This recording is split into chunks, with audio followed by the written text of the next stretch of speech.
Hi guys, आज हम पढ़ने वाले हैं what did liberal nationalism stand for. Liberal means free. ठीक है, ये जो टॉपिक है इससे एग्जाम में क्वेश्चंस आते हैं, बहुत सिंपल से क्वेश्चन आते हैं और इस टॉपिक को अभी हम लोग पढ़ के ख़त्म करेंगे कि लिबरल नेशनलिज्म मतलब होता क्या है। नेशनलिज्म मतलब देश भावना, जो हम पहले बात कर चुके हैं। तो सिंपल मीन्स है, लिबर मीन्स फ्री, मतलब आप आज़ाद हो, आप फ्री हो। अब यहाँ पे बात किया गया है कि आप दो तरह से फ्री होना चाहिए। किस तरह से? एक पॉलिटिकल तौर पे, एक इकोनॉमिकल तौर पे। व्हाट इज पॉलिटिकल तौर पे? मतलब राजनीतिक तौर पे आप कैसे फ्री रहिएगा। क्या आप किसी राजा के अंडर रहिएगा तब आप फ्री रहिएगा, या फिर आपके द्वारा कोई सरकार चुनी गई हो तब आप फ्री रहिएगा। कहने का मतलब क्या है कि आपके एग्जाम में आएगा what did liberal nationalism stand for, या फिर what do stand by liberalism. अगर सिंपल आता है what do stand by liberalism, तो आप ये दोनों चीज़ लिखिएगा। जितना वहाँ से क्वेश्चन होगा उतना पॉइंट लिखिएगा। लेकिन अगर पॉलिटिकल लिबरलिज्म क्या होता है, फिर इकोनॉमिकल लिबरलिज्म क्या होता है, मतलब कि डायरेक्टली पूछ देता है, तो आपको ये सब कुछ पॉइंट्स हैं जो मैंने प्रोवाइड कर दिया है, स्क्रीनशॉट ले लीजिएगा। और अपने जैसे मैं पॉइंट्स देता हूँ तो बस सिर्फ ये लिख दिया तो नहीं, इसको थोड़ा एक्सप्लेन करके लिखिएगा। ये मैंने आसानी करने के लिए आपको लिख दिया यहाँ पर। ठीक है, तो मैं अभी आपको समझा देता हूँ क्या है। लिबर मीन्स फ्री, मतलब कि आप आज़ाद हो। किस तरह से? हर तरह से। पॉलिटिकली क्या, किस तरह से आप आज़ाद हो, मतलब कि आप किसी राजा के अंडर न रहो। तो क्या बोला? गवर्नमेंट बाय कंसेंट, यानी जो सरकार हो वो सहमति से बने। सहमति से मतलब कि आपके द्वारा चुन के बनी। एंड ऑफ ऑटोक्रेसी, मतलब कि राजा महाराजा का शासन नहीं हो, जो मन कर रहा है वो ना करे।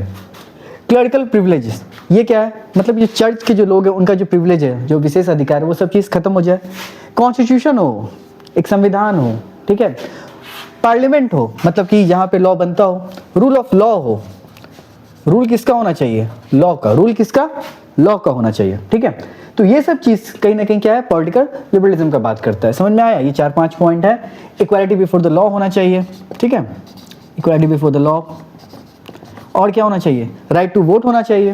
जैसा कि आपने पढ़ा था कि वोट डालने का सबको अधिकार नहीं था, तो राइट टू वोट होना चाहिए। ठीक है, और जिसके पास प्रॉपर्टी नहीं था, वुमेन को वोट डालने का अधिकार नहीं था। थोड़े समय के लिए जैकोबिन के समय ये सब चीज़ हुआ था, जिसके पास प्रॉपर्टी नहीं है उसको वोट डालने का अधिकार मिला था। उसके बाद इससे पहले क्लास में मैंने पढ़ा था civil code of 1804, that is Napoleonic code. तो उसमें एक डिमेरिट था। What is demerit? Napoleonic code ने कहा था कि वुमेन के स्टेटस को माइनर कर दीजिए। माइनर का मतलब, आज लड़कियां लोग भले गुस्सा जाएं, नेपोलियन का ये थॉट था कि जब तक शादी ना हो फादर के अंदर, शादी के बाद हस्बैंड के अंदर। अब ये क्या थॉट था भाई, कैसा लगा थॉट, कमेंट में डालिएगा।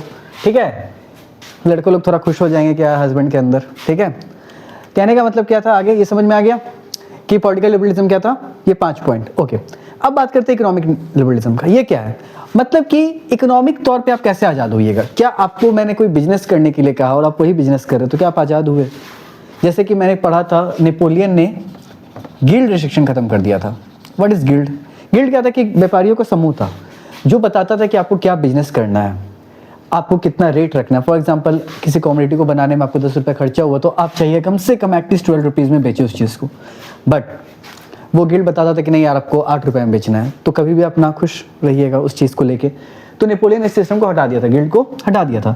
तो इकोनॉमिक तौर पे, अर्थव्यवस्था यहाँ पे बात कर रहा है कि इकोनॉमिकली आप कैसे फ्री रहिएगा। भाई जो मैं आपको बोल रहा हूँ वो चीज़ करने से आप फ्री रहिएगा, या फिर जो आपको मन है वो चीज़ करने से आप फ्री रहिएगा। तो क्या बोला? Freedom of market. सबसे पहले आप मार्केट को छोड़ दीजिए, मतलब कि मार्केट को जो मन है वो करने दीजिए। डिमांड एंड सप्लाई पे मार्केट चलने दीजिए। जिस चीज़ का डिमांड होगा उस चीज़ का प्राइस बढ़ेगा।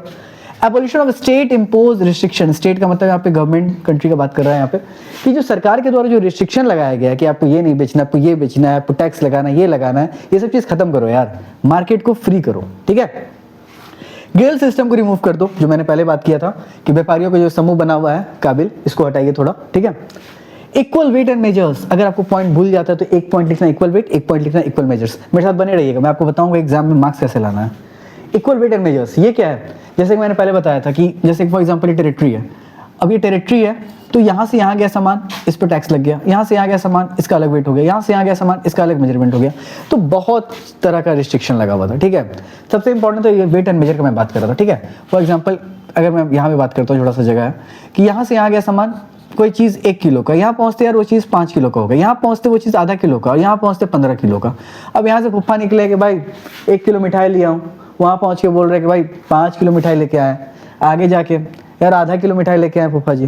तो कहीं ना कहीं फुफ्फा जी का मुंह बना हुआ है, एक जगह 5 किलो बोलता है, एक जगह आधा किलो बोलता है। ठीक है, तो कहने का क्या मतलब है, व्यापारियों को इससे बहुत ज़्यादा लॉस हो रहा था।